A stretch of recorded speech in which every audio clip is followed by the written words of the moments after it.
본격적인 수업에 앞서서 시 하나를 읽어볼 거예요. 시를 천천히 읽어보는데 이 영상을 잠시 일시정지를 하고 읽어보면 될 것 같아요. 그 시를 읽고 거기서 알 수 있는 점을 한 두 가지 정도 공책에 한번 적어보는데요. 뭐 예를 들어서 글쓴이는 어떤 사람인지, 혹은 글쓴이가 지금 느끼는 감정은 뭔지, 그 다음에 글쓴이가 처한 상황은 뭔지, 뭐 아니면 뭐 그 사회가 지금 어떤 상황인지 등에 대해서 자유롭게 써보면 되겠어요. 두 개 쓰고 다시 선생님 영상 계속 재생해서 읽어보면 되겠어요.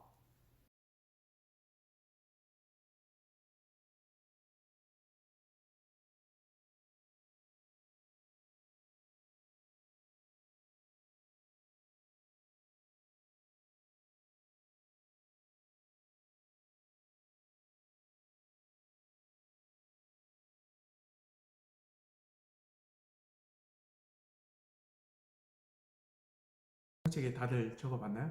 물론 여러분이 어떤 걸 적었는지 지금 선생님이 바로 확인을 해볼 수는 없지만 선생님 생각에 이런 거였으면 좋겠어요.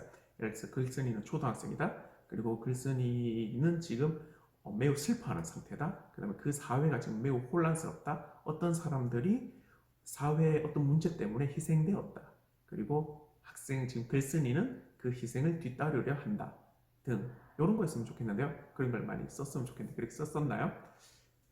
이 시를 가만히 읽어보면 이 사회적 혼란들이 4월 19일 날 일어났다는 것을 알 수 있어요. 그러면 오늘 수업이 뭐에 대해서 할지 조금 감이 오나요? 오늘 수업은 바로 4.19 혁명에 대해서 한번 알아보려고 해요. 4.19 혁명 글자를 쓰는 방법부터 알려드릴게요.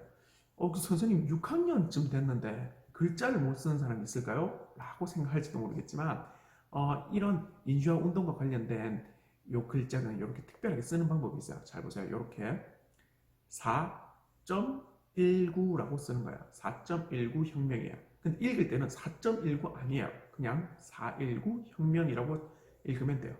자, 이렇게 4 쓰고 그리고 1 사이에 점을 찍고 19 혁명이라고 쓰는 거예요. 요거를 공책에다가 3번 정도 써보세요. 이 화면을 잠시 멈추고 공책에다가 3번 쓰는 게 첫 번째 과제입니다.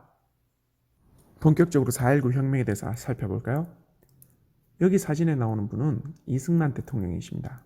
우리나라 초대 대통령이에요. 이분이 처음에 초대 대통령이 될 때는 많은 사람들이 지지를 했어요. 근데 점차 이분이 독재를 일삼으면서 오랫동안 권력을 쥐기 위해서 노력했죠. 그래서 사람들은 이승만 대통령을 싫어하기 시작했어요. 그때부터 이승만 대통령은 부정선거를 통해서 자신의 권력을 유지하려고 했죠.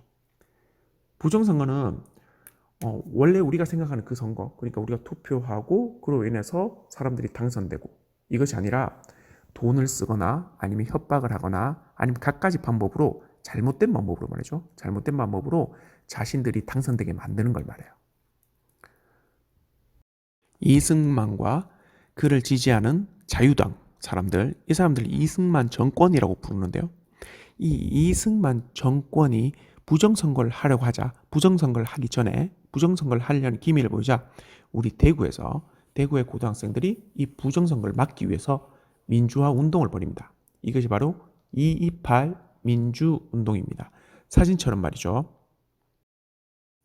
그런데 이승만 정권은 결국엔 부정선거를 하게 됩니다. 이 유권자들, 그러니까 투표하는 사람들한테 물건을 주면서 이승만 정부에게 투표하도록 하거나, 또 옆에 그림처럼 시민들이 이미 투표를 했는데 그 투표 종이들을 죄다 불태워버리고 이승만 정부를 지지하는 사람들이 이승만이라고 톡 찍은 이런 잘못된 나쁜 투표 용지를 넣기도 했어요. 이것을 3.15 부정선거라고 합니다. 여러분, 며칠 전에 우리 선거가 있었잖아요. 그때 누가 누구를 찍으라면서 물건을 여러분에게 준 일이 있나요? 아니면 여러분의 부모님이 누구를 찍었는데 그걸 다 태워 없애버리고 자기들이 자기 마음대로 선거를 다시 한다는 게 이게 말이 되나요? 당연히 이승만과 이승만 정부 사람들은 모두 당선이 되었어요. 그런데 이때 마산에서는 3.15 부정선거를 비판하는 시위가 일어납니다. 마산에서 시위가 한창일 때 마산에 공부하러 왔던 김주열이라는 학생이 실종됩니다. 김주열의 어머니는 마산 일대를 한 달 동안이나 참아자 헤맸죠. 아들 찾아서 말이죠. 근데 한 달 동안 아들을 찾아 헤매니 마산 사람들도 모두 김주열에 대해서 잘 알게 됩니다. 그런데 안타깝게도 김주열은 마산 앞바다에서 죽은 채로 발견되었는데요. 시위를 하던 사람들에게 쏘던 최루탄이라는 것이 김주열의 얼굴에 박힌 채로 죽어 있었죠.